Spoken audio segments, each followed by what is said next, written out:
Good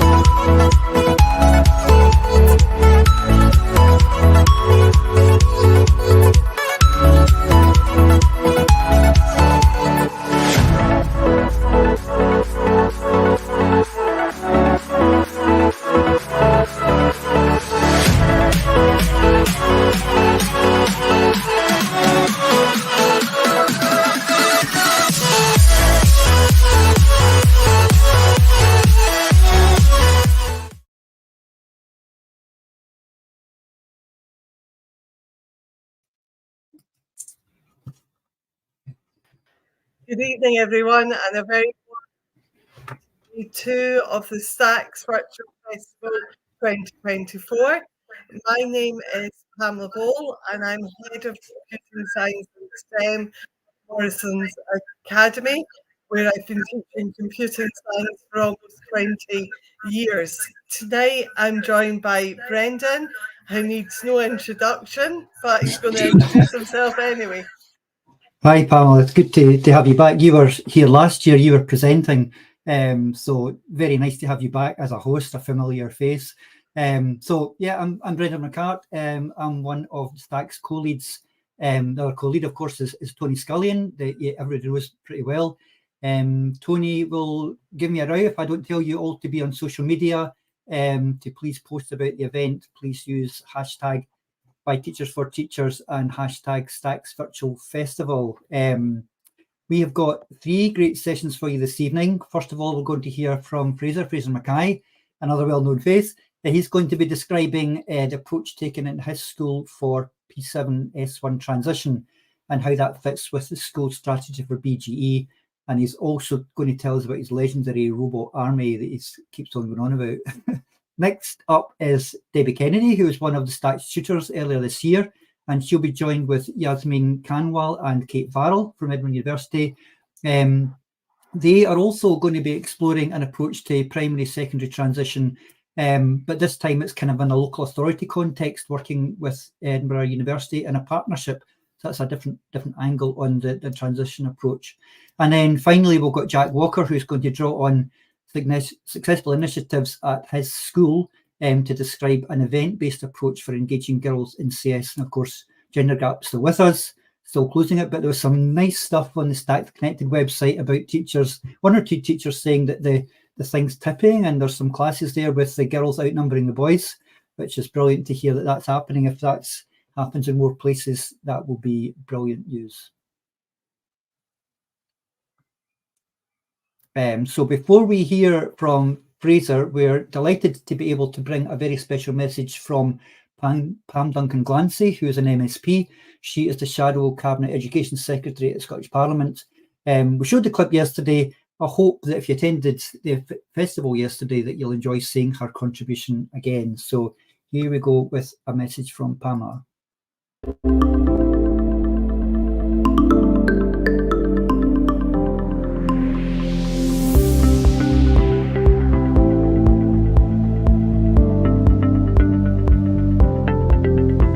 My name is Pam Duncan Glancy and I'm the Shadow Cabinet Secretary for Education representing Scottish Labour. I'm delighted to be able to speak with you, if not in person, but virtually today, to first of all say thank you for everything that you are doing to promote the study of computing science in our schools and beyond. We need more support for computing science teachers, we need more computing science teachers, and we need an understanding all the way through the school system from arguably early years all the way through to the end of high school and beyond into college and university, so that people understand why computing science is important, not just for computing science's sake, but actually for the sake of building our future economy and facing the challenges that we have as a society, both in terms of health and social care and indeed climate change. That's why I'm really passionate about ensuring we've got a strong focus on computing science in schools, more teachers to support the development of that in schools, and an understanding and inspiration for young people in our schools so that they can see the value in computing science for them. I think it's also important to mention that we need to do that particularly with attention to girls and women, because we know that we need to address some of the gender imbalances in this too, and the work that you guys are doing on a daily basis to try and do that is commendable. So I want to say thank you. We in Scottish Labour value your profession, and we value your passion and commitment, and indeed we share it to promote computing science as a subject and as a career in Scotland going forward. Thank you.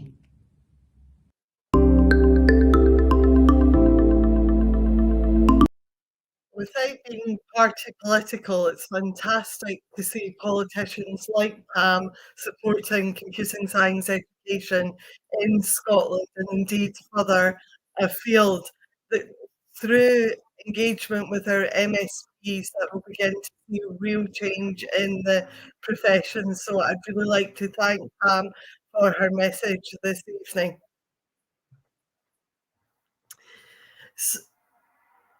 Yeah, so now let's welcome Fraser McKay, who's going to, he's from, St John Ogilvie High School in Hamilton. So his credentials amongst them are, he's a Raspberry Pi certificate and a Makey ambassador. Hi Fraser, thanks for joining us here this evening. Yeah. Did you present at the JP Morgan event recently? Yes, basically the same talk. The building, it was quite something, wasn't it? Yeah. I didn't know I was going to need like my driving license or my passport to get in, but yeah. Difficult place to get into, but it was a great event. Okay, so just before Fraser kind of kicks off and we disappear, remember, if you want to ask any questions, please present them in the chat on YouTube, and they will come up and we can put those questions to Fraser towards the end. Okay, Fraser, it's over to you. I'll bring your slides on, and Pamela and I will come back later. Thanks. So, hi everyone. So you can see there from my title, right? That's Mr. McKay, and he's got a robot army. So if people were at the JP Morgan event, they might have heard this story if they were in the session that I did with Maggie. So a couple of years ago, I'm walking through the street area in our school, which, if you know modern school buildings, you know, it's a sort of open area, lunch hall, sort of all combined into one. And my colleague overhears as we're walking past like new S1s in August, that's Mr. McKay. He's got a robot army. And, you know, obviously it's like, where does this come from? And I found it really funny, and I really liked that this idea had stuck. So when they had come for their primary 7 visits in like the May or June, we had just taken receipt of the Lego Spike robots. You know, if people did like the Raising Robots program when they were given out. And they'd come round a tour and they were being shown in classrooms, and I was sitting building one of these Lego robots, and I told them that this was my robot army. And I just liked the idea that this had stuck and that they remembered that in August. So I think the whole kind of thrust here is, how can I get kids to remember computing, and how can we make it stand out as one of the subjects when they come for their visits? You know, when they've got maybe 15 different teachers in S1, I kind of want computing to be like the most exciting subject that they're looking forward to doing.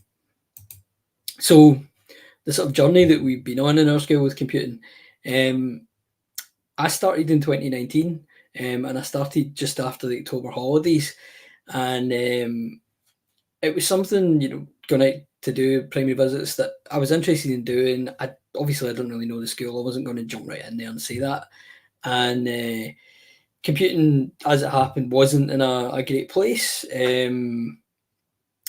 That was no fault of the person that I replaced, but I think we've all been in situations where maybe the BGE is kind of become a bit run down. Maybe, you know, one person, we don't talk about it a lot, but maybe if one person can kind of be running down the BGE while other people have seniors, it can be a bit of a difficult position. So computing was maybe seen as something quite boring. The kids weren't very engaged. You know, S2, S3, they really didn't like it. They weren't picking it. So the head teacher wanted me to kind of turn that around. I wanted to go out and visit the primaries, but then of course 2020 comes around and the school closes, so we can't go and visit the primaries then. And still kept changing things in the BGE and trying to improve things. But we got up to 2022 and they able to do their first kind of normal transition visits. So when they come for their 2-day visits, computing seemed to make a good impression. So SLT are maybe talking to them at lunchtime, or what have you been at this morning? What subjects have you been enjoying? And computing is one of the ones that stood out. And, you know, it was this idea that they've been doing something exciting. They didn't just get maybe a talk about here's what you're going to be doing over the rest of S1, which I think they maybe get, you know, 6 or 7 times over those few days. It's maybe a little bit dull. So computing made a good impression. And then that kind of gave me the opportunity to say, well, actually, I would really like to go out and visit them. And then in 2023 and 24, I've been out to visit the primary sevens. So I've had kind of at least an hour with all the primary 7 classes doing a computing lesson, and I'll show that in a minute. And it's really with this kind of aim, like I want to make computing the most exciting subject in the school. And my head teacher keeps talking about like profile and building the profile of the subject and just trying to kind of get it out there a bit. Because I think if you're a small subject in a small department, you sometimes have to kind of shout about it a wee bit and make a bit of a buzz. So first year I did this, 2023, what it looked like. Our S1 deputy emailed all the primary head teachers and said, look, this isn't something that's been happening, but we would like to offer you a computing lesson. Is that something you'd be interested in? And all of the primaries said, yeah, they would love that. Somebody had asked at the JP Morgan event, you know, did you find any barriers going out to the primaries? And not at all. And I know Maggie had said the same thing in her talk. The primaries overwhelmingly, you know, wanted to have us, and they've been really welcoming and really keen to work with us on it. So I gave them a couple of options because I didn't really know how to pitch this and what they would be looking for. And I suggested, well, for maybe the smaller schools, so we know that some of the schools have about 20 in a class, could do the Lego Spike robots. There's other schools where they maybe have 45 primary 7s, and with 5 robots, that's not really feasible. And also depending on what they'd done before, because some schools might have done some Scratch and some had done Microbit and some had done something on code.org. And I was able to kind of find out a little bit from asking existing S1s and S2s what they'd done when they were at primary school. So lesson B was a makey idea, and I think it's probably not really a secret that I've become a bit typecast as the makey guy. But, you know, we did this lesson, and actually most of the skills it ended up being this second one that I did. So I'll show you some pictures of what it then looked like this year. So this was some photos from a couple of the primary schools in 2024. And what happened is I did the same lesson. So I did lesson B with all of the schools this year. I think it simplified things just to do the same thing with all of them. I visited them for about an hour, and some of the schools said, you know, oh, it's only like an extra 50 minutes to lunchtime. They're having fun. Could you stay? And, you know, that seemed, you know, a positive thing to hear from them, you know. So I wanted something that was achievable in an hour, so that they felt that they had actually done something and made something and completed it. I didn't really want them just to start something and then not know how to finish it. So I gave them a worksheet that I'd sort of adapted from the Raspberry Pi Project's website. And they've got a game, you can sort of see it on a couple of the Chromebook screens there. A game called Sprint, and it's almost like a kind of cookie clicker type thing. It's the left and right arrow keys. You mash the arrow keys to run on the spot.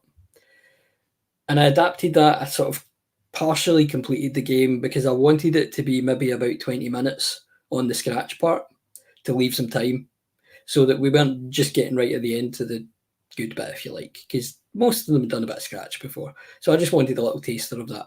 So I got them to complete the game, and then I showed them some examples, and we did a makey controller challenge. So I gave them a worksheet, which I'm happy to share, which had 4 ideas for different things that they could do with this game with the makey. So you can see there, some of them have got like little pencil controllers, and there's a group of kids there at a table that are all sort of cutting out and drawing in pencil, and I don't think there's Orbeez in that set of photos, but I had some Orbeez with me. And you can see there's one wee guy who's running on the spot on 2 bits of tinfoil, and those are his left and right arrow keys. So as he's running, that's controlling the game. And, you know, is it the most serious computing in the world? Probably not, but it was memorable. And if I know that not a lot of subjects are going out and visiting them, well, I really want this one to stick. So they seem to love it. I gave them a bit of time to play and to experiment with it as well. And overall, yeah, it was really positive feedback. And then while they're working in little groups, that was the time where I felt like I could go around and sort of ask them, well, what have you been doing in Primary 7? And what is it? Oh, you like coding? What coding have you done? And what is it you've done with the microbit? And all that sort of thing. And have those conversations then, as well as just general transition stuff about what you're looking forward to at high school and who's got big brothers and sisters and that sort of thing. And I mean, if people have done this, you know, you'll get questions like, do you know my neighbour's big cousin? I think her name is whatever, and she's in S2, and you have to go, oh yeah, that rings a bell. So, you know, they're all very enthusiastic. Then what happened is lesson 2, so they came to us for just the sort of normal 2-day visits. S1 deputy tries to make sure that we're on the list for the 2 days, so they get a kind of bespoke timetable so that they're maybe not going to the same subject twice 2 days in a row. And because he knows that we're keen on it, we tend to get in there and get quite a few S1 classes, if not maybe all 12 of them. So this was the chance where, right, we did a wee bit more serious computing, if you like, with something useful. I only had about 35 minutes when they were actually in the room, because we go down and get them from the street area. When we bring them up, you know, they might be going for an early lunch or that kind of thing. So it was, I wanted something that they could do quickly. So I'm trying to think. I'll pick up the questions at the end, probably. But yeah, great questions. I've got answers for that. So I wanted something that they could do quickly, so that they could go away saying that they'd learned something. And, you know, we had kind of clear success criteria, like we're going to learn about binary numbers, because this is something that if you've got big brothers and sisters in S4 sitting the exam, they've just been doing that. You know, it's probably been the first question in their exam. So actually, let's look at how we do that. And this was something I adapted from my probation year when, you know, I'd been asked to make a numeracy day activity. So 4-bit binary numbers, I did some 8-bit ones on the board. You know, it really wasn't something difficult. Like, they could all do it, just because they were primary 7. Yeah, they could convert a number back and forward to binary. And we had a wee league table, so it was a sort of speed game, a kind of fastest finger first sort of thing. You can see there's 8, 4, 2, and 1 with there's tinfoil, there's somebody that's got conductive ink pen, there's somebody that's got wee containers of Orbeez. So these were all set up as stations around the room, and I told them they could go around in wee groups. There's a chance for them to kind of mix as well in their different sort of friendship groups and their new S1 class, and have a wee bit of fun with it. And we had a league table that I put up, where they recorded their scores, and then we put that on our like achievement wall outside in the corridor that we have between our classrooms, the kind of winning time for each class. So why we've been doing this, what is the actual effect that we've seen? We've only been doing it a couple of years. I would say, first of all, the kind of general non-subject specific transition. It's the fact that I know some names. I mean, I maybe don't remember all 240 of them, but I'm probably quite good at names, and I know that I'm going to have most of the S1 classes next year, and I've had most of the S1s this year, and I've kind of become like that guy in our faculty that I'm happy to have loads of S1s. You can sort of remember, you can place them. If you think, oh yeah, you were in a red jumper, you were at that school. And I don't know, maybe it's just for me the way my mind works, but I find that much easier than to think who's who, and to have a wee bit of context about, oh, I know that in that school you'd done loads of microbit before, or you'd done loads of Scratch, or whatever it was. I think, you know, being the friendly face, it's good for them to have somebody that they can say hi to, but it doesn't hurt our subject at all if we're the ones, maybe out of all the subjects, that they remember us, and, you know, they come by the classroom and they wave and go, hi, Mr. McKay, do you remember me? You came to visit my primary school. That seems to have been helpful. We've adapted S1 courses, so we were already on a journey of changing some things in the BGE, but we know that HMIE are coming to our school at some point soon. One of the concerns, not specifically in our subject, it's just the idea of you don't want to be repeating in S1 things that they've already done in primary 7. It's going to have the kids maybe switching off a bit. It's not very productive. So if we can demonstrate that we've got good transition links, we can say, well, actually, we know what they did in primary 7, so therefore what we're doing now is building on it. And some of the things that maybe they were doing before were too easy for them because they'd done some in primary and they didn't want to repeat the same thing. So we can take it a little bit further and have a little bit more challenge. That's let us bring some things down from S2 into S1 and then from S3 into S2. So although those kids haven't gone all the way through yet, with like going from BGE into senior phase, it's still kind of having an effect on maybe freeing up some space in S3. And it's certainly as part of a kind of bigger project, if you like, of trying to kind of reform the BGE and have a bit more rigour in it, as well as it being fun. And some growth in what the primaries are doing as well. So I don't mean to take credit for that. I have a lot of respect for the primary teachers. But, you know, just being out 2 years and then they're saying this time, oh, actually, after you were here, we were thinking we could do a bit of XYZ. Or actually, boys and girls, tell Mr. McKay what you've been doing with the microbit in the last few weeks, because, you know, they hadn't used it before, but then they thought, actually, maybe this was accessible and they could do a little bit of it. And I think maybe just helping get that relationship and that confidence, and that where they had to answer questions as well. You know, the primary teachers then have my email address. They can ask these things. And then parental engagement as well. Like, I always find it a little bit funny. I do the department Twitter, and we do get some extra people following the Twitter, some parents, when I've visited the primary schools, and I assume what's happening is, as well as following the main Ogilvie Twitter, if their kid has gone home and said, oh, that we had a visitor from the high school and it was a computing teacher, and some of them are then following the computing account. And, you know, I don't think that they're necessarily going to unfollow us at the end of S1. So I think that helps with the sort of engagement that, you know, for the next 6 years, they'll be seeing things that the computing department is doing and trying to kind of get the name out there and get a bit of profile. So sort of lastly from me, in terms of like what you need to do it, we've got a very supportive S1 deputy. His wife's a primary teacher. He gets it. And he's been really keen to have subject visits. Something that I know some people have said is that, you know, maybe the tradition in the school is that traditional subjects, maybe, you know, maths, English, modern languages, go out and visit the primaries. And I know Maggie had said in her talk at the JP Morgan thing that her head teacher at the time was a bit concerned about that. And I think you do get that sort of thing sometimes, maybe a smaller subject or maybe a less conventional subject. You know, are they the ones that you want to send out? We've been really lucky that he's got no problem sending a smaller subject. If we're the ones who want to do it and we're in a place to do it, then let's do it. Let's just go ahead and organise it. We were able to make the case that out of all the practical subjects, we're the ones who can actually take stuff with us. Because, you know, science are great when they come up for their P7 days and they'll do really fun stuff with Bunsen burners and Van de Graaff generators and all that. But you can't take like a science lab or a whole cooking room or a woodwork room or something down to the primary school. But well, actually, I can take 5 robots because they've got Chromebooks. So there's that sort of thing where actually we can maybe do some things that some other practical subjects can't, while at the same time giving them a practical experience.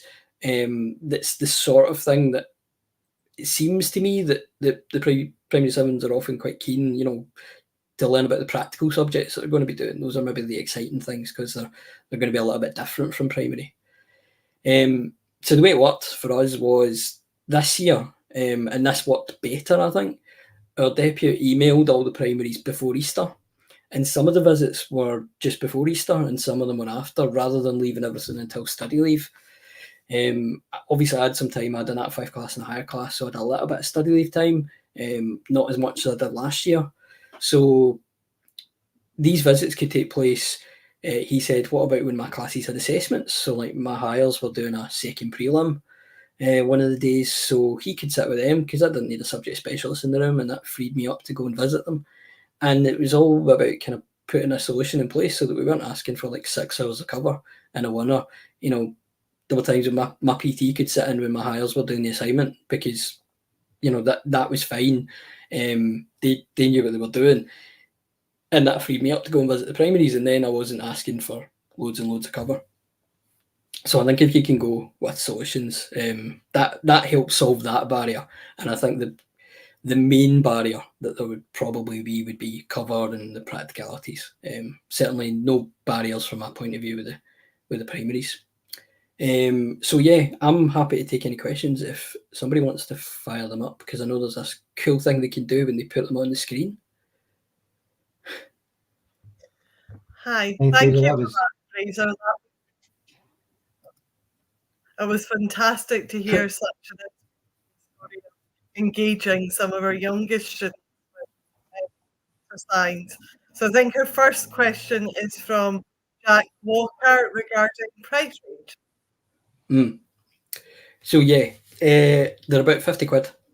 So they're not cheap. So I had some, and I'd bought a couple of my own when I was a student teacher, when I was a probationer, and then the Makey ambassador thing, they sent me some freebies, and then we got some of the extra money that we got for physical computing and for PGE. Was that about a year ago or something, when, you know, schools got that money. So yeah, we've got 15 of the skills, and then I've got some as well that I could pad it out to 20. Themes that I focus on with the Makey, to be honest, I tend to use it as an extension task and as a bit of a hook with games. So a bit of kind of like controller design and stuff if you were talking about games design as well. But yeah, I tend to use it as a hook. I'm kind of open enough about that it's a little bit of a gimmick, but seems to work.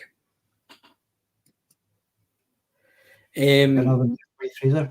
Yeah, so how many Makeys? So yeah, that was interesting because for the first time this year, the primary schools have had a lot more devices themselves. So sometimes they had one Chromebook for every kid, and I was actually, I've only got one Makey per 2 pupils. Yeah, I had 20 Makeys with me. But I've done things like this where you can have a small set, and the lesson that I did in the classroom when they came to us, that would only have been about, 4 stations or something. So, you could do it with 2 or 3 or 4 of them. You could do something because obviously I've built up the size of the stock over the years. Okay, so finally, one last question on engagement with primary schools for you, Fraser. Yeah, so in terms of them repeating it, I'm guessing, Laura, you mean like in their school. So one of the schools does have a few Makeys, and they talked about that kind of thing. It's something as well that a few of the schools have said, oh, we would love those, how much are they? And obviously the price of getting a set of them was a barrier. What I have kind of said is, well, actually there's things that you could do with like the microbit, where you could talk about conductive materials and use that, and try to find ways around it, if you like. We even talked at one point about maybe during the year some of my 5th and 6th years could go out and, visit the primary schools and take the Makeys with them and do a lesson that way. Everybody was really enthusiastic, but I think it is just the practicalities of it. A few of them have said they would like to get some. Perfect. Thank you, Lisa. That's been absolutely fantastic this evening.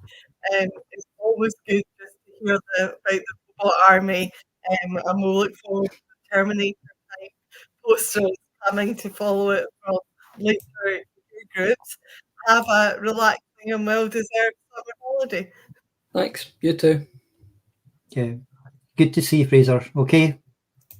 See you later. Okay, that was great. Love microbits. So we're going to stay with some of those themes now, and we're going to come and meet our our next guest. Just a wee reminder about questions. If you post them in the chat on YouTube, we can fire them up as you just saw in the studio here and put them on screen. So we've got a big gang now here to welcome in. So I'm going to bring them into our studio. So we have with us Debbie Kennedy. Wave, Debbie. And we have Jasmeen.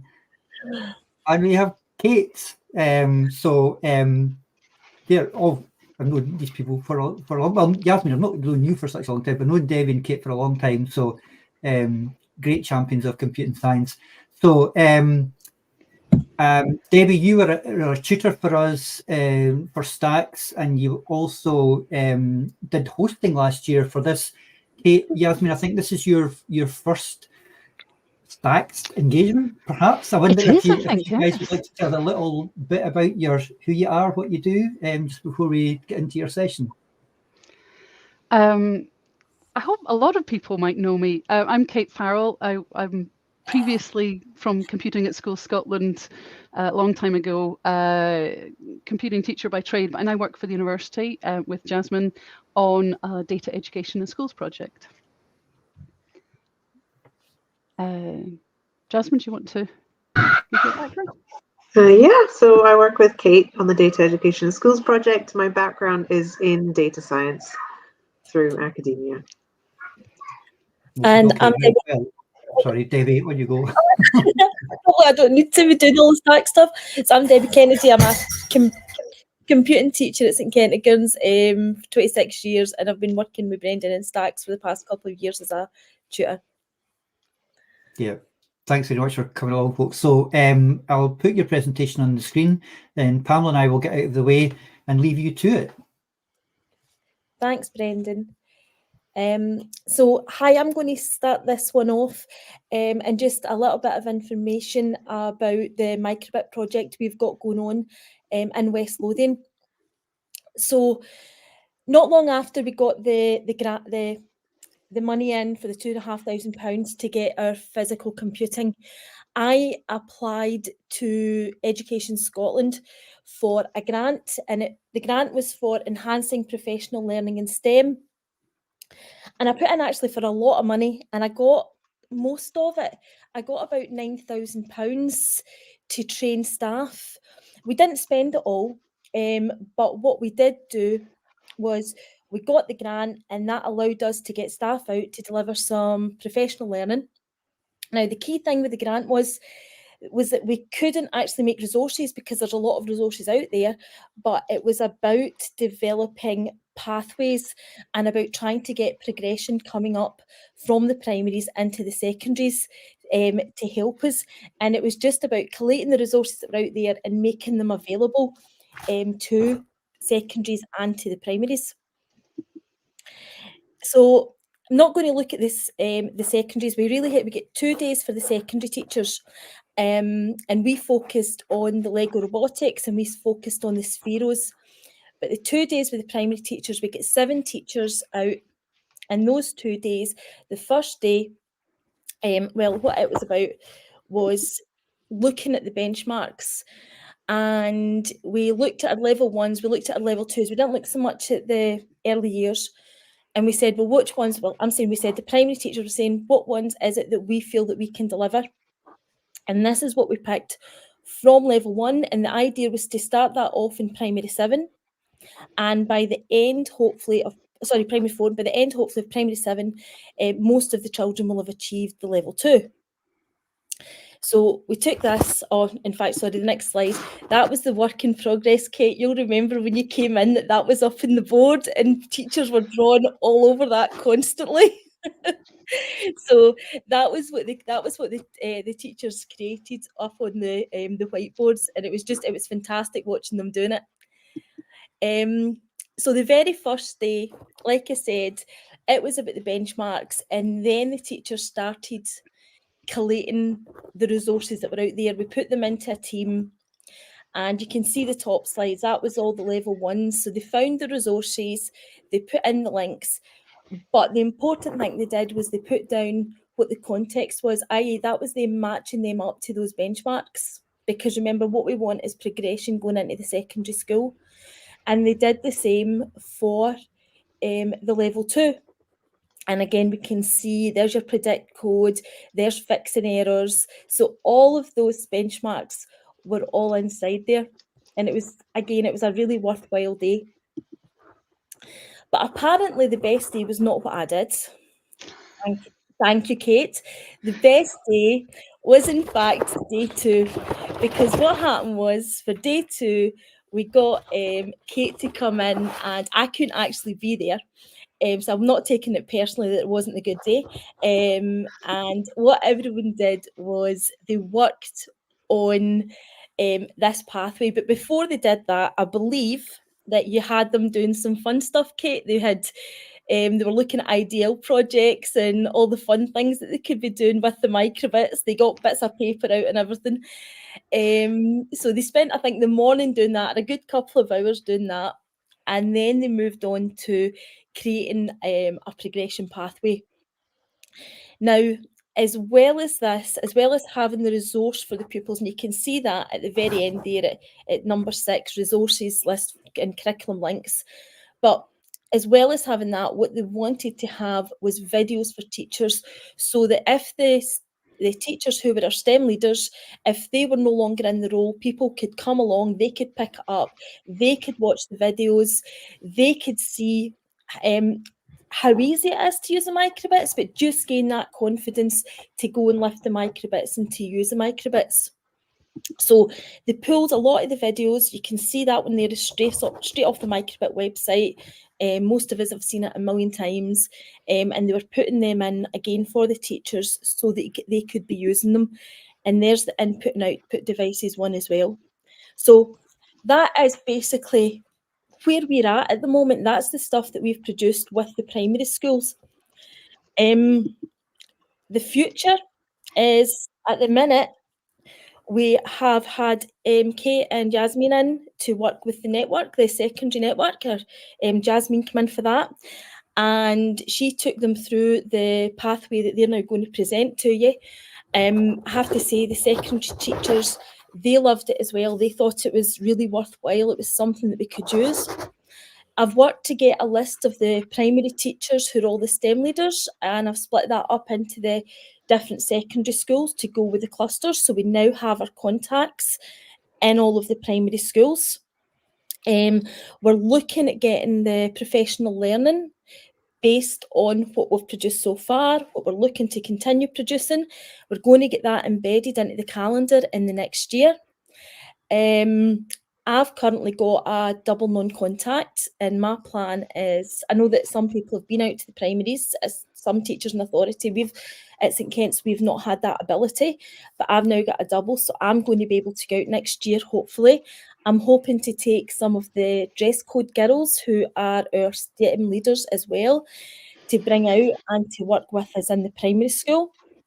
And I'm also hoping that the primary schools are going to take advantage of Kate and Jasmeen, who do enjoy going into primary schools and they love working with them. And just in the meantime, just to continue this strong link that we've got with the two ladies, to continue developing all that we have. So that's where I'm at. Here are my details. Anybody wants to get in touch with me to see the stuff we've done, or just to find out how we started it, please, there's my Twitter and there's my email address. And I will now hand over to Kate and Jasmeen. Thanks, Debbie. Would you like us to switch slides Yes. to from our side? Yeah. And it's just the ones that you gave me for the network meeting. Cool. I don't know how we change the slide, or should we just present from us? Does that work? I think so. I can do it if you tell me when to if you give me a wee nod when to change, I can do it. That's probably the easiest thing. Okay. Thanks.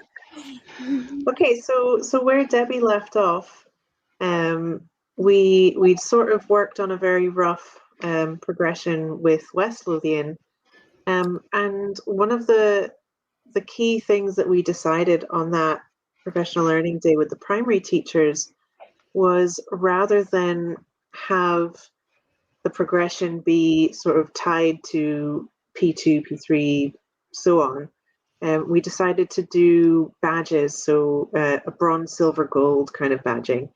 And that was because a lot of schools will be doing different things. Some schools will have had a teacher where they will have been doing microbits since P3 or 4. Other schools, they might not have seen them until getting to P6 or P7.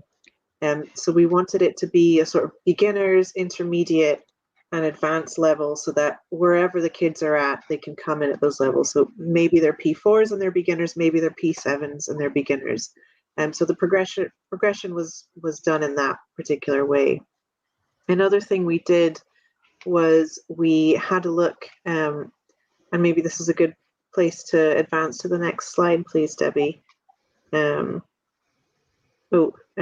think maybe we skip past these ones, and there we go, progression planner. Yeah, and if we go just to the next one there, yeah, that one. So we also then divided different activities up based on topics. So we had a light and animation topic, gesture and movement, sound and music, sensing and data, and radio and communication. And so within each of those topics, we've then badged up the lessons into a progression. So there'll be bronze level light and animation activities. There'll be some silver level ones. There won't be any gold level ones because all the gold level activities kind of have more of other elements. Radio and communication just in itself is not a bronze level activity. It's quite advanced, so we would suggest you do some of the other ones first, and then at silver and gold level, we'll be working on some radio and communication activities. So if you advance to the next slide, please. Those are the badges, and then on to the next. So in bronze level, we've then divided a bunch of lessons up. And these are all lessons where all the resources are available elsewhere. Most of these are on the Microbit Foundation website itself. So those are just links that will take you to the page for that lesson. Each lesson has a video, it has the code, it has a little bit of a guide on how to run that. Some of the lessons are elsewhere. So for example, in the sensing and data column there's a data monsters lesson, and that's something that we've developed ourselves in the Data Education in Schools project, using sensors to collect data with the microbits. And it's a beginner level activity. And on to the next slide, please. These are some of the silver level activities. So in sound and music, you can create a metronome, or you can create a Frere Jacques song. And then there's some radio and comms activities there. So the most basic radio activity is sending a smile or teleporting a duck. And then if we move on to the gold level, which is the next slide there, you can see there's no more lights and animation activities on that level. There's a lot more radio and comms activities and some more advanced sensing and data activities as well. And the next slide, please. So then sort of taking some of the initial work that we did with West Lothian, we were contacted by East Lothian Council and their digital team, and they were really keen to be doing more with microbits as well. And they were particularly interested in the transition phase.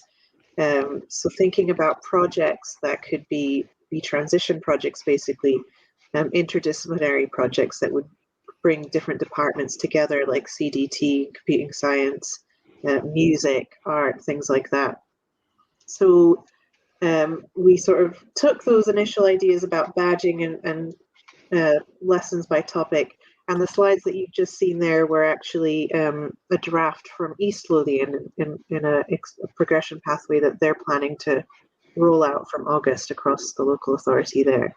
And so now I'll just talk through a few of the extension project ideas that we had, that we brainstormed together with them. So one of them is the BBC Playground Survey, and that's a project that the BBC has just rolled out a few months ago. It's ongoing at the moment. They basically brought together a whole bunch of different activities that are outdoor and that involve data collection. And so the idea is that classes will take part in these activities and then submit the data that they've collected to the ONS, and it will all become part of a big database of schools across the UK. So I think the sort of official data collection part of that project finishes in July, which is the end of the English school year.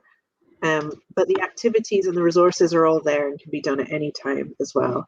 And it's a really nice collection of different activities, including some of the new machine learning capabilities that Microbits Foundation has just rolled out.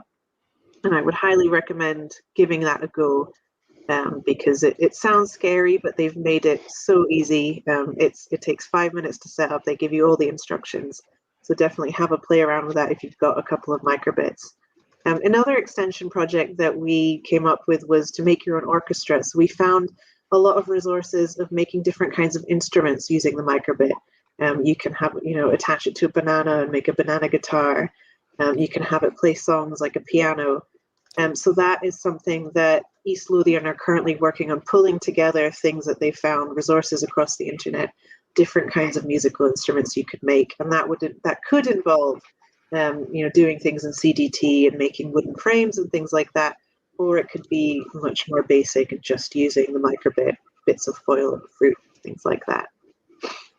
Next slide, please. Another one that we trialed ourselves was to make kinetic sculptures, and we saw this, I think it was a Dutch website where Kate had seen this initially. They had a lovely display of kinetic sculptures that a class had made. So this involves using microbits connected up to servo motors, and sometimes LED lights as well, and then using cut out cardboard, attaching it to the motors, and having things like dinosaurs with their jaws opening and closing. Kate made the house from the film Up that was moving up and down, and I geeked out and I made a temperature, a thermometer that had a dial that would move depending on the temperature. And there's, again, it's a sort of a good activity where you can go lots of different levels depending on the level the kids are at, the ability that the kids have. And it requires very minimal in the way of fancy materials, so just a bit of cardboard and servo motors and crocodile clips, which are all very cheap. We had a lot of fun doing that. And next slide, please. And then another idea is to get some of the robotics kits that are out there. So Kitronic makes a lot of kits, extension kits for the microbit, including little robotics kits. There are a few other companies that make these, and the idea that East Lothian had there was to purchase a class set centrally and have those with the digital leads, and then different schools could book them out. That way it sort of brings the cost down and each school doesn't have to get their own set. Next slide, please. And I think this is the last extension project idea. So again, some of these companies that make additional kits have things like soil sensors that you can attach to the microbit, and there are a bunch of different resources online for things like this.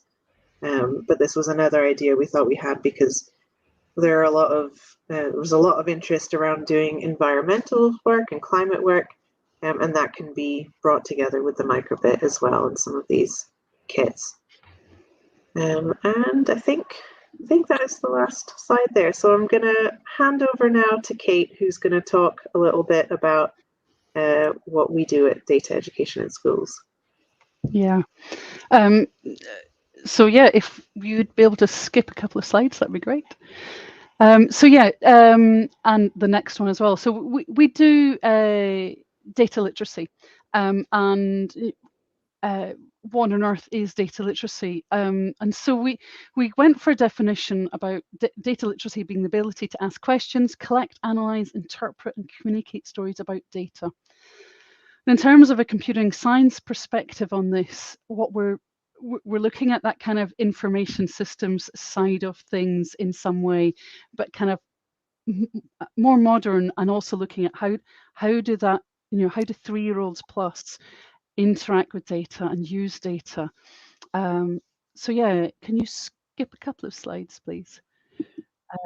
Cool. So what we're hoping for with this project is for learners to become data citizens. So we want them to be able to interact and use and find meaning in data, the data that they encounter on a day-to-day basis, whether through their schoolwork, through data they interact with in the local media or the media, and in their local communities. Also to be able to use data on their devices and have a bit of control over that. We've not come at this project going, you must not share your data. We've kind of understood learners are having to deal with using websites, using web services, using apps, and dealing with the fact that they're ticking the box saying, I agree. And what does that actually mean? We want them to be critical consumers of data. So we've got an ever-growing group of young people who are brilliant at spotting bad graphs and figuring out why something might be a bad graph and figuring out that misinformation, but also taking data, action based on data. So being able to not just make a graph that goes on a jotter and gets put away or is in Excel and just saved, but actually thinking about meaningful data, meaningful projects that they can use data to evidence to people and to persuade people to make changes. Next slide, please. Yes. Thank you. And our first step was looking at where data is across in the curriculum, and there's lots of different opportunities for learning about data skills in the existing BGE curriculum, including technologies in the computing part and in the digital skills, but also in numeracy and maths and information handling, in literacy about kind of looking at non-fiction texts and looking at evidence in social studies. So there's lots of opportunities for learners to gain these skills and hopefully pull those skills all together.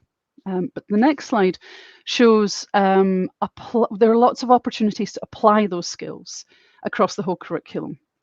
So lots of potential for cross-curricular projects, particularly looking at water pollution and plant growth in science, looking at food miles and health and well-being, physical activity, sleep and nutrition, weather and climate, lots of opportunities. And if you want to find more about that, then the next slide has a link to our BGE resource, and I'll put that into the chat, where we've got a spreadsheet showing all of those opportunities.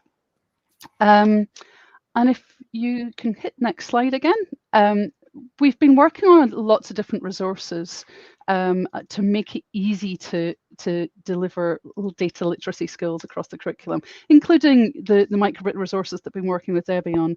So we've worked with the cyber skills lessons people, which I hope everybody's very familiar with. They've got lots of really good computing lessons, and we've been working with them on data lessons. So we've got Defend the Rhino, which is a machine learning activity. We've got a kind of creative personal data activity about data selfies, and we've got one about using downloading NASA sunlight data and mapping, drawing on Google Maps where your school is to figure out how much sunlight you could, energy you could generate by using solar panels. And if you hit the next slide, then there's also other cyber skills lessons that are also about data that cover a lot. So there's an ever-growing set of lessons there that are engaging and fun. We also have the NPA in data science that we've worked with the SQA on. I will very quickly skim through this. So it's, if you can hit the next slide, it's there are core units in this and lots of optional units that you can choose from, so it's very flexible. The next slide shows that it can be designed to be taught by a range of different subject teachers. So it's a computing course. It's designed so that it could be taught by geography teachers or PE teachers or whoever, using case studies and data sets from those teachers. The next slide shows it's designed to be flexible, so you can flex whichever optional unit you want to choose, depending on your experience and what the learners are interested in. Next, it is designed to be interdisciplinary, so you could have multiple teachers working on this together. And then if you could skip a couple, it's also suitable for doing standalone units. So it might be you could teach data citizenship or data science in S3 as a level 4 qualification, perhaps. it's next is it's designed to be that you can teach multiple levels. It's been absolutely written so that you can teach multi-level classes, because that's the reality. Next is there's more time for at level 4 learners that they can teach, that you can teach level 4 learners at the same time as level 5 learners, but they just have more time to get that to get that understanding embedded. But most importantly for computing teachers is the next slide, which is one of the optional units is also a unit in the cybersecurity NPA. So you can do 5 units and get 2 National Progression Awards, which I think is a really, really helpful thing, that there's overlapping units in the NPA, and also a more overlapping is, I believe, the data science unit will be in the NPA in computing as well. The next slide shows that we have resources for teachers, which are at teachdata.science. So there's a teacher handbook and a learner handbook. Those will be updated soon for the new units that are coming along very, very shortly.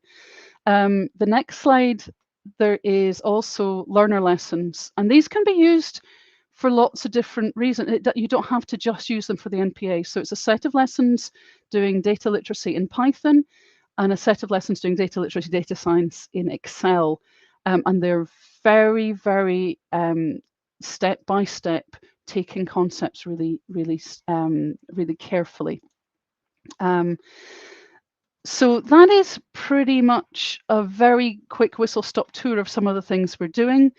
We have a whole bunch of other resources available as well. We've got like escape rooms, all sorts of things that are available on our main website, lots of different activities.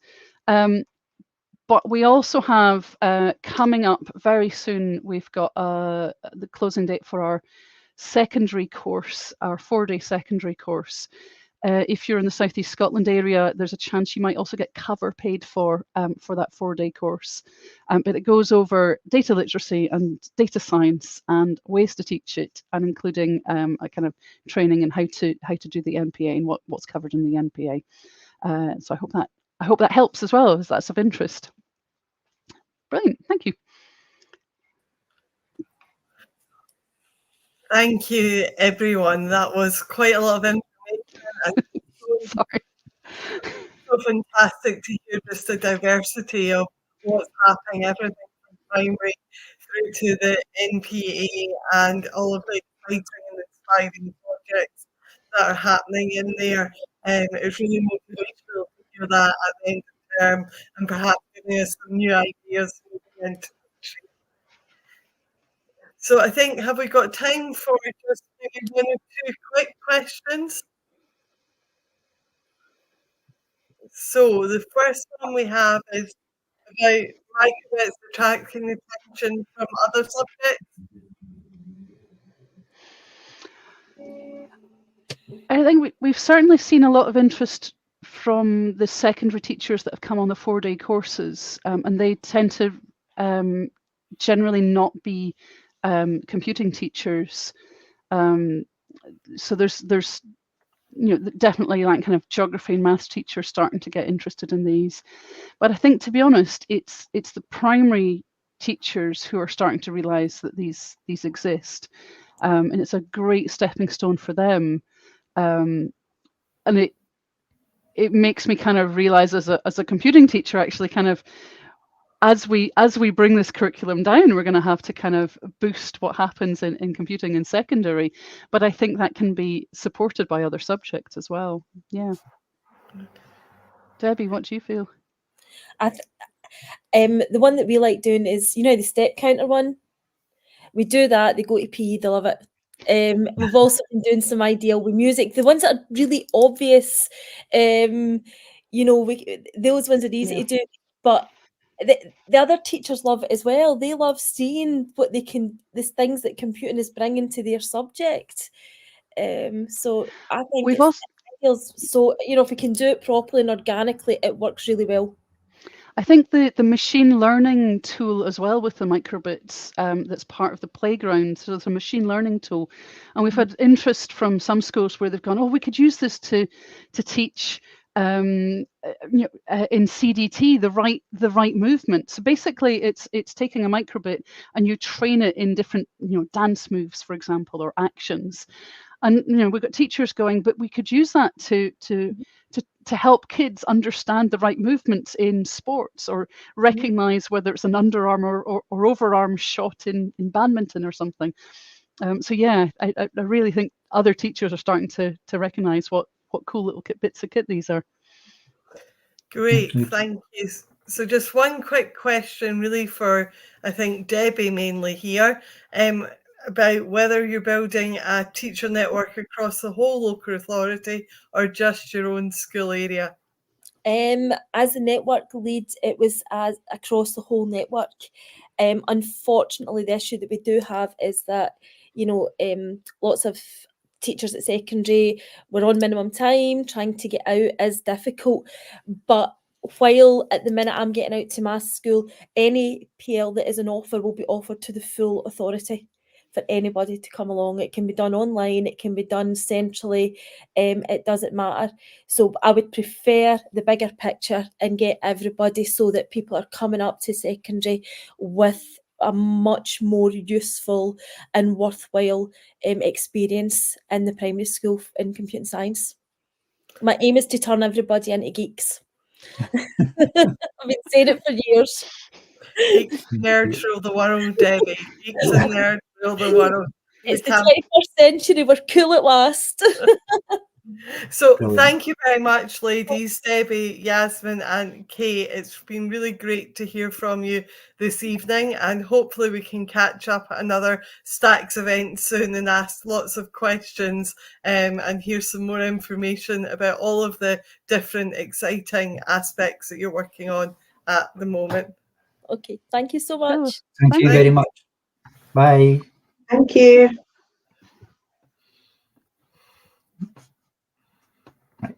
There we go. So that was brilliant. That was jam-packed, Pamela, wasn't it? So much stuff in there. Yeah, it was great. Microbits, data, everything. And I like that kind of like it's spread. I feel like computing is spreading out into attracting interest from other subjects, as it should. I mean, other teachers, it would be nice to see them seeing how important CS is for their subject, Yeah, I think it's time we started to view CS as a core subject that can support other subjects. That's how it's happening out there in the real world, Brendan. We're seeing computing embedding into the pharmaceutical industry, into finance, into all of these other things. And that's got to start in our schools so that pupils can actually see the real life links and where computing can take them, and that it's not just a programmer's job anymore. We're part of much bigger industries out there. Okay, so here we are. We have got one more person to introduce, and he is. He's Jack Walker. Pleased to meet you, Jack, online and STACS. Hello. Our festival here. Thanks for having me. You were also presenting at the JPM Morgan festival. How did you find that? Yes, that was a great building, and they were very keen to have more computing events in the future. So quite excited to get the students along to those offices, get talking to some staff members there. Sounds like a great opportunity. Because I see that the girls from your school are out and about a lot, and like competitions and things like that. I think kind of Kate was saying that, bringing computing away from jotters and classrooms and coming it into the real world and getting the kids to see that real world connection. Absolutely, yeah, it's exactly what I'm going to talk about, trying to get away from the jotters and outside the classroom. Okie dokie. Well, without more further ado, we'll get out of your way and okay, I think I'll just click here, just get my slides up. Are you able to enable my slides, Brendan? There we go. Perfect. Okay, so yeah, as I was just saying there, I'm going to talk about engaging girls in computer science, looking at an event-based approach. So a little bit about me. I've just finished my probation year. I've been working at St George's, which is an all-girls private school in Edinburgh. I also did a bit of my PGD placements there and got offered a job, and I've been there for the last year. So I want to start off with this quote from a report by the Scottish Government in 2021. And it's saying that although the gender gap is reduced in subjects such as engineering, there's been a further 1.6% decrease in the number of girls choosing to study computer science. So it's getting better in everything else, getting better in science, engineering, but computing, it's getting worse. And I'm really passionate about why is this and what can we do to close this gender gap. And being at an all-girls school, I'm in this unique position where I can hopefully do something about this. So as part of my practitioner inquiry, I looked at how could events assist getting girls more engaged in computer science. And I'm going to take you through the research I did for that inquiry. I'm going to take you through an event that I ran and then the feedback and the next steps from that event. So pre-event research. So I looked at 3 things in my pre-event research, and one of them was this global disparity. So looking at the fact that there are less girls in computing across the world. It's not just here in Scotland, it is a global issue. There are less girls who take computer science. And the reasons for this are multifaceted, they're complex, but the research suggests that this is because of kind of outdated stereotypes, the lack of role models that these girls have going into computer science. And I've got photos of things like Bill Gates here, who they all see in the textbooks or online when they're looking up history of computer science. So yeah, it's these outdated stereotypes and these lack of role models that the girls have. And then there's the situation in Scotland. So what I've just touched on there, less and less girls are picking computer science in Scotland. And why is that? And what can be done about it?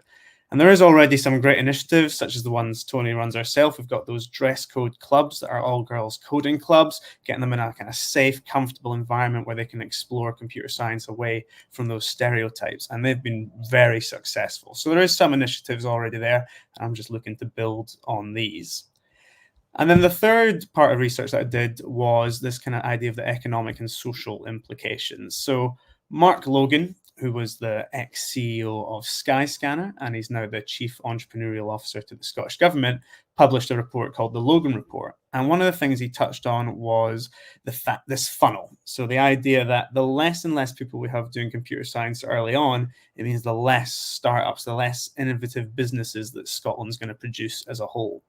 So he touched on the fact that it's absolutely crucial that we get these girls engaged in computer science at a younger age, because if we don't, that funnel gets smaller and smaller and less girls are likely to start these tech startups in the future in Scotland. So that was the kind of 3 main parts of pre-event research that I did. And then just backing these up, some extra statistics here. In general, not just girls, but there's been 10,000 less students choosing to study computing since 2010. And that's a really worrying statistic. So that's at Nat 5 higher and advanced higher level. 10,000 less students. That number should really be going up, but it's actually going down. And then the Logan report as well. So that report by Mark Logan, one of the conclusions it came to quite harshly was boring. It said that the computing curriculum can become boring, and this is kind of one of the reasons that less and less people are taking it. Obviously, it's been great to hear today all these amazing initiatives going on to try and make it more engaging. So there is a lot happening, but there's obviously still a lot more work to be done. So following on from this, when I started at St George's, I thought I'd do a little bit of my own research. And I did a survey with the kind of 200 students from primary 6 all the way up to 6th form at St George's. And I asked them my own questions. And the results were kind of in line with this research I'd already done. So the first question I asked them is, what's your opinion of computer science in school? And straight away, you can see popping off right in the middle there is that word boring is coming out. We have got words like engaging, we've got interest in there as well, but the majority, the overwhelming feeling was boring. And this is obviously just at my school when I joined, but it does line up with what Mark Logan's been saying in his report. I also asked the girls, how can we make computer science more appealing? So I asked for their own opinions, and some common themes started to come out quite quickly. And they want more talks from women in computing. They want interactive computing lessons, and they want real-world connections in their lessons. And these came up again and again in the survey. So just before I kind of go on, I thought I'd ask everybody who's watching here today, what activities or events have you seen that have actively engaged specifically girls in computer science? And can you recommend any companies or organizations that are supporting these initiatives? And I'll keep talking just now, but you can put your comments in the chat and we can have a little look at what people have experienced, what works across Scotland. So going back to my research, from that I started to have a little think. So these girls want talks from women in computing. What does that mean? How could we maybe do that? Well, I thought, can we get some talks in school? Can we get women coming into the school, women in computing, women in industry, to talk to the girls? Since COVID, it's a lot easier to kind of do online group calls now. People are more willing to do that. So could we reduce the burden of organizing an event and have some Zoom calls with professionals in computing? And then I'm lucky to be based in Edinburgh, where we've got lots of big offices, big tech companies. We've also got like the National Robotarium. So could we maybe do some school trips as well?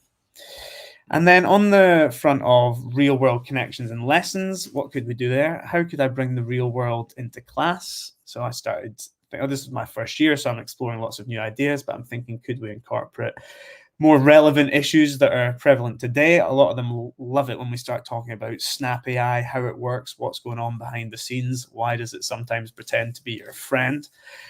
Cross-curricular lessons as well. There's definitely an interest to get computing across the curriculum. We've been looking at modern studies this year again, AI in the elections, how is that impacting them? And then we've just been chatting about the microbits in the past talk, really interesting ideas there. And then maybe some more discussions lessons as well. So less coding and more talking about the ethical side of things, talking about the impact of computer science in the real world. Yeah, so just going back to that question, I see some great ideas coming in the chat. Girl code, heard of them, they're fantastic. Yep, dress code, absolutely great one. Sky hosted a visit and their staff were fantastic in talking to the girls. So that's really interesting. Big companies like Sky coming in to do talks, Lego League as well. Yeah, we run that at the school. So kind of all of this, I thought, how can we bring this together? And I decided to plan an event at the school. So what was this event? What did it entail? Well, I'd say it was about November last year, I started planning this event. And the initial plan was just to get a few key role models in to talk to the girls at the school. So I asked a lot of people, thinking not a lot of people would reply and want to come in, but quite quickly, everybody replied yes. Lots of big companies really willing to come in, really passionate about getting more girls into computing. So this event quite quickly grew arms and legs, and the support started to flood in. The event ended up having 300 girls from various schools. So that was from St. George's and surrounding schools. We started the day off with a keynote speech from Leah Hutchin, who is the CEO of a company called Appointed. Now, she's not a computer scientist herself, but being the CEO of a tech company, she was telling the girls the story of her journey, talking about all the different women that she'd met along the way.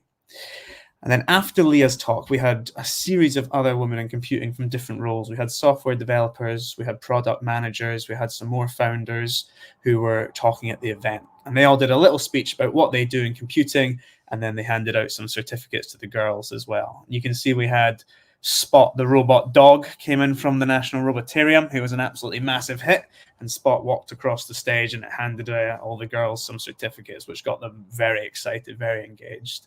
So that's how we started the day. And then the kind of big highlight for me was the afternoon. So we moved all the chairs out of this assembly setup and we set up this kind of festival stalls. We had 12 companies in total, and we had 40 professionals from industry there.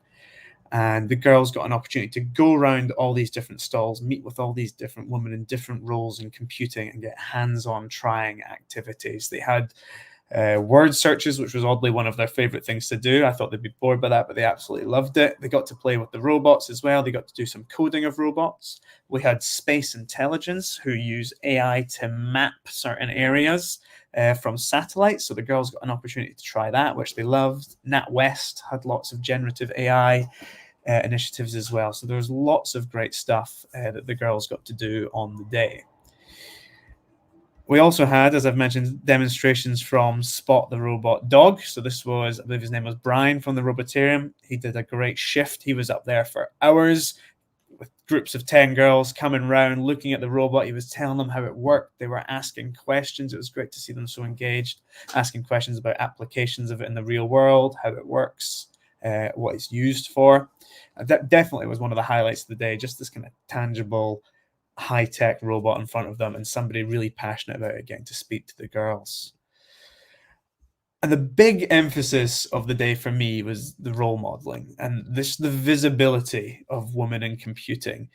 the girls got to see all these different women in all these different roles. And this is now what they think of when they think of a software developer, when they think of a product manager, when they think of a CEO of a tech company. We've got photos from the day of all these different women that we had. And it was just great to see the girls inspired and kind of changing their perceptions of what a computer scientist is. I purposely targeted the event at primary 6 to S2, because I think this is the kind of key stages where we want to get them excited and we can set in their minds what computer science is. Get them excited about it at that age is what my goal was, set those role models.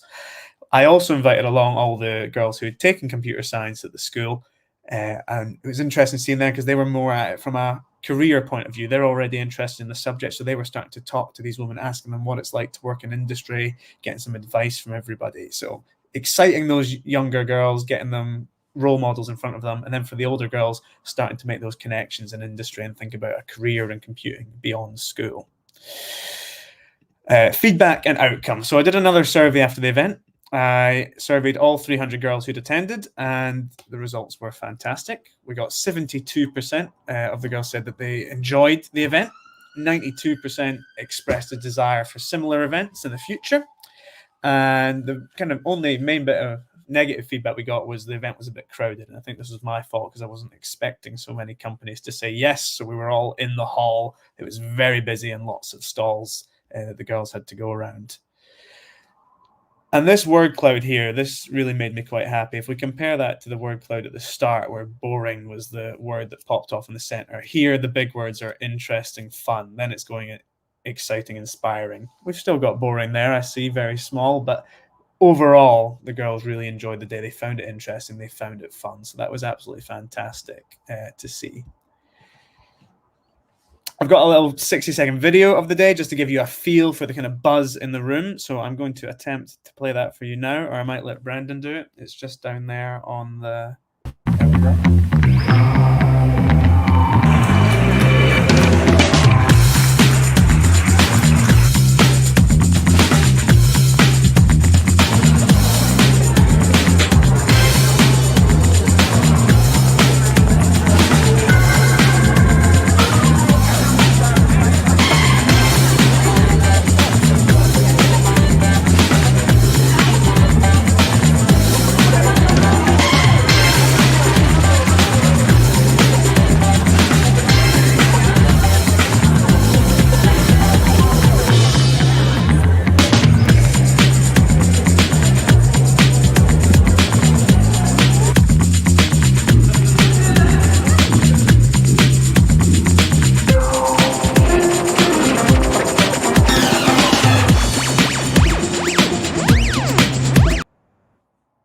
Brilliant. We'll just get the slides back up, Brendan.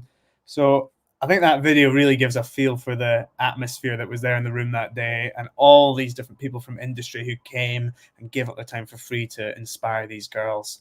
And then some feedback on social media as well. We've got one of the parents at the top there saying daughter came home excited, inspired for the day, wanting to follow in their footsteps. And then some professionals from industry as well, noting how good the event looked and wanting to maybe look at running it in different cities, different schools. So what was the impact of the event? So we're going to break it down. I think strategic partnerships was one of the great things that came out of it for me. I've now got all these contacts and all these companies with all these people who are really passionate about getting women involved in computing. Started to think about educational integration, obviously not an overnight success. I'm now thinking, well, how can I link these activities that we did at the event into the curriculum, put them in at key points? How can we use these new technologies, new apps that the companies were showing us on the day into the curriculum? And then, yeah, as I said already, the role model influence was a real great impact of the event. These younger girls completely changed their perception of what a computer scientist is.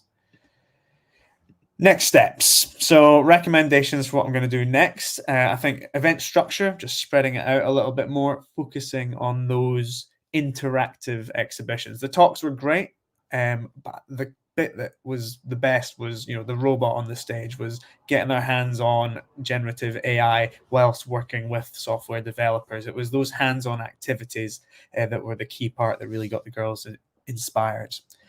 I think refining gender focus. So what I mean by this is there was a bit of feedback from the girls saying yeah, we get it. There's not a lot of women in computing. You don't need to keep hammering that in. And I think they make a valid point. I think Tony's quite big on this as well.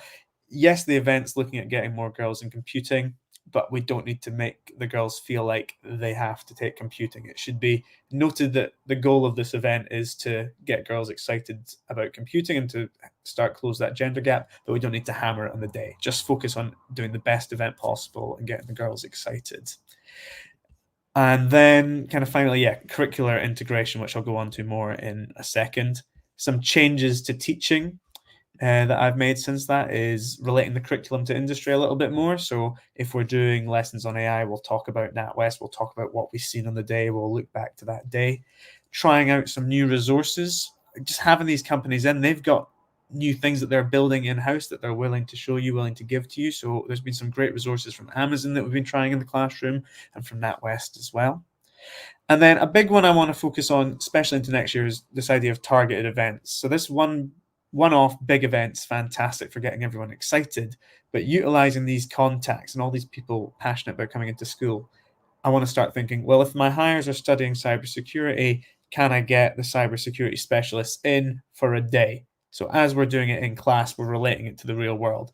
If my S2s are doing their AI unit, can I get AI engineers, machine learning engineers into the classroom to talk to them a little bit as we do that? So just looking at how can we target these events throughout the year and get a bit more structure into the curriculum.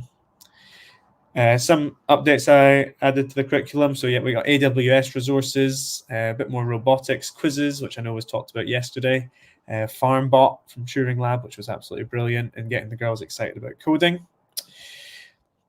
And then another big one was we did the Get IT app design competition, which is a AWS competition that they run across the UK. Unfortunately, they're not running it next year, but they've got lots of other initiatives. But what the idea is that the girls come up with a problem that exists in the world and they design an app to solve that problem. Now, on the day of the event, we had Turing Fest along, who is a kind of event company that runs a big event every year called Turing Fest for startups and scale-ups in Scotland. We had them at the event and they were coaching the girls on coming up with business ideas, coming up with app ideas to solve problems. And what was really interesting is seeing how well St. George's performed in this app design competition in school following that event. The girls got really into it, really passionate about it, and came up with some great ideas. I've got some here. So one group was looking at the problem that kids aren't educated on banking, aren't educated on finance. It's tricky for them to learn the basics, and it's not all in one nice, neat place. So they designed this beautiful app called Edgemon, as you can see here. And the idea was like a Monzo-esque app, but with a focus on personalized lessons. Depending on your spending habits, it would recommend different lessons for you. You kind of have points as you go through it to make it a bit more engaging. Really good idea. Great to see how passionate the girls were about it. And then we actually were lucky enough to get to the final this year. And our group who got to the final were called the Bonsais, and their problem was women don't feel safe walking home at night, women and girls. And Google Maps will take you on the quickest route, not necessarily the safest route. So they were looking at using artificial intelligence to pull in live kind of crime statistics, police reports, analyze all the data, and generate the safest route as opposed to the quickest route. So fantastic ideas. The girls got to the final and came second place. So that's kind of it from me. So just kind of in summary, really positive response from doing a hands-on event like this. High interest from both students and attendees. And it's now about how can I relate this to the curriculum? And I'm also thinking, well, how can I work to run more events like this at other schools? It's obviously a lot of work to put this event together initially, but now I've got a structure there. I've got lots of contacts. I'd be very keen on working with other schools, running more events like this, maybe getting some standard contacts for doing structured events throughout the year. So thanks very much for listening. I hope that was interesting. And I can take any questions now, if there's any. Thank you, Jack. That was really interesting to hear. Always when we hear practitioner inquiry, it's always really reassuring that that's going on out there and that we have a research-led approach happening, which is great for pedagogy in the classroom, but to see it linked to such inspiring ideas for engaging women is really quite inspiring this evening. So I think we've got one or two questions, Brendan, by the looks of it.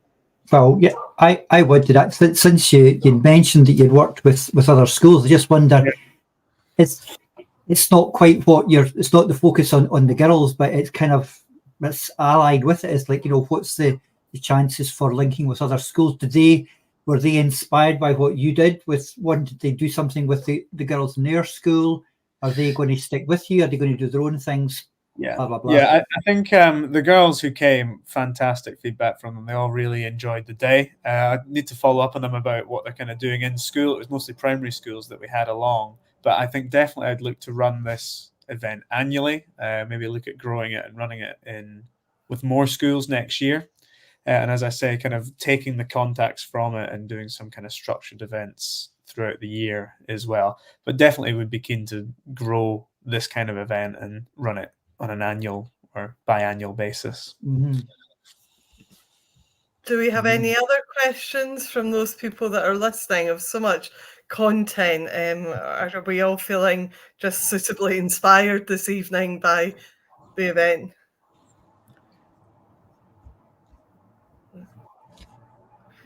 No, I think that might be us for this evening. Either that or the football is calling. I'm not quite sure who's playing tonight or what the scoreline's got to. Perhaps. Yeah. Thank you for that, Jack. It really was inspirational and motivational. Last year I presented at this time on project-based learning across P6 Test 2. Couldn't agree with you more about that being the key target for changing attitudes there.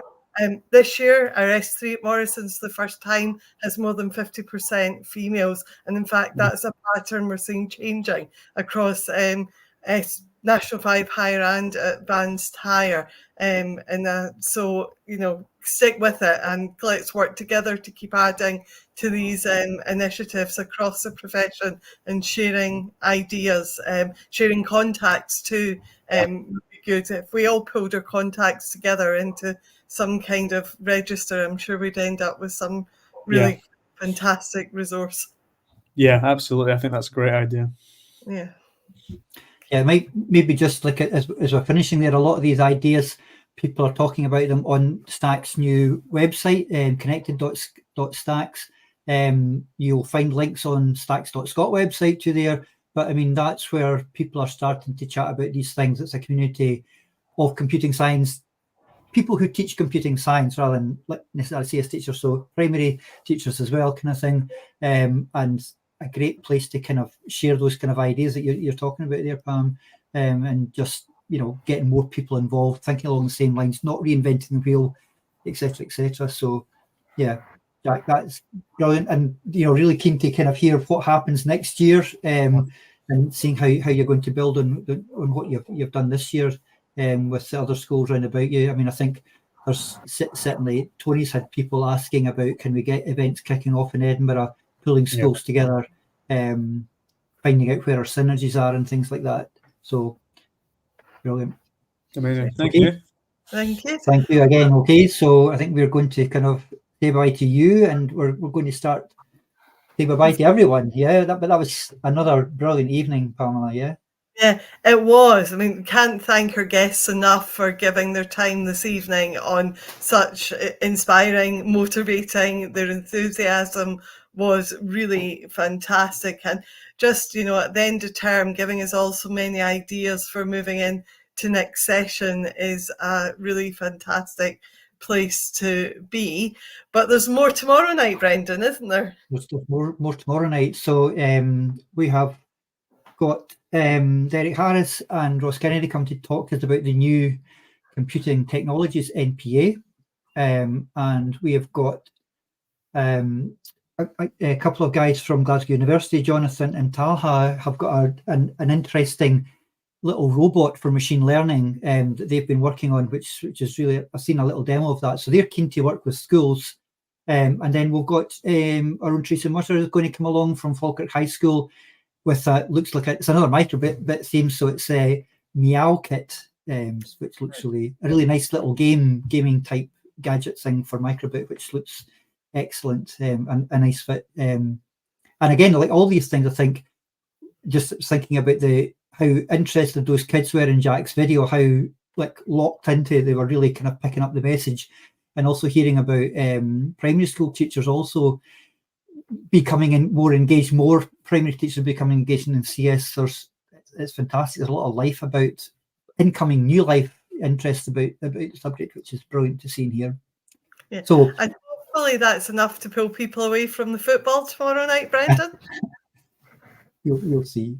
Well, thanks again for everyone who's turned up tonight to watch. Thanks to our guests. We're going to sign out now and leave you to enjoy the rest of this evening, and maybe see you tomorrow night. But if we don't, have a lovely summer holiday when it comes. You all deserve it. Good night, everyone. Good night.